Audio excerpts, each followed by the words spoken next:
আজকে একটা নতুন এপিসোড নিয়ে হাজির হয়ে গেছি আপনাদের কাছে। বেগুন দিয়ে ট্যাংরা মাছ কীভাবে করবো দেখুন। বেগুনগুলো ওরমভাবে কেটে নিয়েছি, আর ট্যাংরা মাছটা ধুয়ে একেবারে জল ঝরিয়ে রাখবেন। আর মশলার মধ্যে জিরে, ধনে, লঙ্কা, হলুদ। ধনেটা একটু বেশি দেবেন, আর লঙ্কাটা আপনার স্বাদ মতন দেবেন। এবার বেগুনটা আমি কিন্তু প্রথমে ধুয়ে রেখেছি।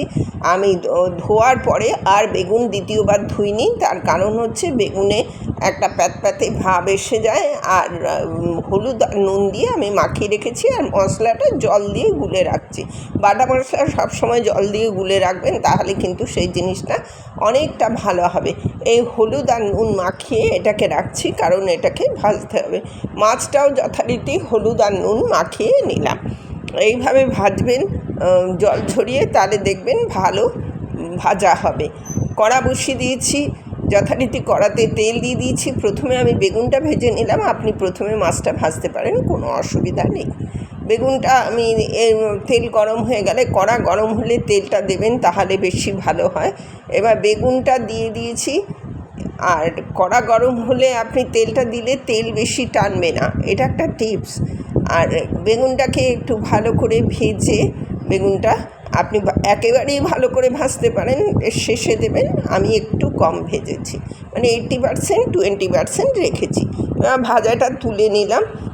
ভাজাটা তুলে নিয়ে ওই তেলেই আমি একটু তেল দিয়ে দেবো, ওই তেলেই আমি মাছগুলো ভেজে নেবো। মাছ কিন্তু কড়া করে ভাজবো, এই ঝুলে মাছ কড়া করে ভাল লাগে না, সেই জন্যে আমি এটাকে কড়া করে ভাজিনি। আপনার যদি মনে হয় আপনি ভাজতে পারেন, কিন্তু স্বাদটা অন্যরকম চেঞ্জ হয়ে যাবে। কারণ গরমে হাঁসফাঁস, এই সময় একটু পাতলা জিনিসই ভালো লাগে। পেঁয়াজ রসুন তখন বেশি ভালো লাগে না। এটা পেঁয়াজ রসুনটা যদি ফ্রিজে মাছটা অনেক দিন থাকে, তাহলে পেঁয়াজ রসুনটা দিলে পরে তবুও চলে, কিন্তু এই হাঁসফাঁস গরমে এরকম পাতলা ঝোলই ভালো লাগে। আমি দুটো ব্যাচে মাছটাকে ভেজে নিচ্ছি। দেখুন, দুটো ব্যাচে আমি মাছটাকে ভেজে নিচ্ছি। মাছটা দুটো ব্যাচে আর একটু মানে কালার চেঞ্জ হতেই মাছটাকে আমি তুলে নিচ্ছি, আমি কড়া করে ভাজছি না।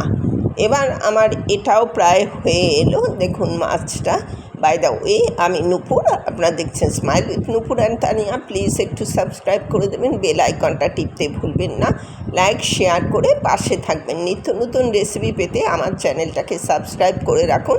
যখনই কিছু আপলোড করব, নোটিফিকেশান আপনাদের কাছে পৌঁছে যাবে। আরেকটু তেল দিয়ে দিলাম, যথারীতি রান্নায় ফিরে এসে আরেকটু তেল দিয়ে দিলাম। এবার সেই যে মশলাটা, যেটাকে আমি জলে গুলে রেখেছি, সেই মশলাটা দিলাম। এই মশলাটা একদম ভীষণ কড়াভাবে মানে সাঁতলানোর দরকার নেই। এটার মধ্যে তেল বেরোলেই তারপরে আপনি জল দিতে পারেন। দেখুন, ওপর থেকে তেল বেরোচ্ছে, এই যে ওপর থেকে তেল বেরোচ্ছে, পরিষ্কার দেখা যাচ্ছে। এবার আপনি এটাকে একটু নাড়াচাড়া করে একটুখানি এর কাঁচা গন্ধটা বেরিয়ে গেলে আপনি তারপরে জল তুলে দিতে পারেন। এটা আমি একটুখানি খুব মানে ঘন ঘন করব, বা আপনি একটু পাতলাও করতে পারেন। এটা পাতলাও ভালো লাগে, ঘন ঝোলও ভালো লাগে, খুবই ভালো লাগে। দুটোই পদ্ধতি ভালো লাগে আপনার। তারপরে এর মধ্যে একটু জল দিয়ে দেবেন, আপনার যতটুকু খাবেন বা যতটুকু রাখবেন। তবে বেশি ঝোল এতে বেশি ভালো লাগে না, তবে পাতলা ঝোল একটু বেশি থাকলেও কোনো ক্ষতি হয় না, ভালোই লাগে খেতে। এবার দেখুন ঝোলটা ফুটে উঠেছে, এর মধ্যে মাছটা দিয়ে দেবো, তারপরে বেগুনটা দেবো। ভাবছেন না এ কি কোনো ফোড়ন ছাড়া, আবার কীরকম মাছের ঝোল? না না, চিন্তা করবেন না, আমি পরপর সব কটাই দেখাচ্ছি। এবার দেখুন, এটাকে বেগুনটাকেও তুলে দিলাম, এর মধ্যে 3টে কাঁচা লঙ্কা দিয়ে দিলাম। কাঁচা লঙ্কাটা দেবেন। আমার কাছে ধনেপাতা অ্যাভেলেবেল নয়, আপনি ধনেপাতা থাকলে অবশ্যই দেবেন। এবার এই ঝোলটা ফুটে উঠলে পরে আমি একটা তড়কা লাগাবো। দেখুন, তড়কা প্যান বসিয়ে দিয়েছি, এর মধ্যে তেল দেব, আর শুকনো লঙ্কাটা প্রথম দেব, কারণ কালো জিরাটা খুব তাড়াতাড়ি হয়ে যায়, যার জন্যে কালো জিরাটা দেবো। আর কালো জিরাটা দিয়ে পরে আমি দেখুন তড়কা প্যানে তড়কা লাগিয়ে দিচ্ছি। আর আমার মাঝখানে একটু ক্যামেরাটা মানে একটু অফ হয়ে গিয়েছিলো, কারণ গরমে অনেক সময় ক্যামেরা না অফ হয়ে যায়, রান্নাঘর তো সেই জন্যে অনেক সময় একটু অসুবিধা হয়ে যায়। এর জন্যে আমি আপনাদের কাছে ক্ষমা প্রার্থী। এবার শুকনো লঙ্কা থেকে দেখুন একটা ধোঁয়া বেরোচ্ছে, মানে শুকনো লঙ্কা ভাজা হয়ে গেছে। আর কালো জিরাতে একদমই সময় লাগে না, সবচেয়ে কম টাইম নেয় কালো জিরা ফোড়নে। কালো জিরা একটু বেশি রাখলেই কিন্তু তেতো হয়ে যাবে, সেই জন্যে খুব সাবধানে।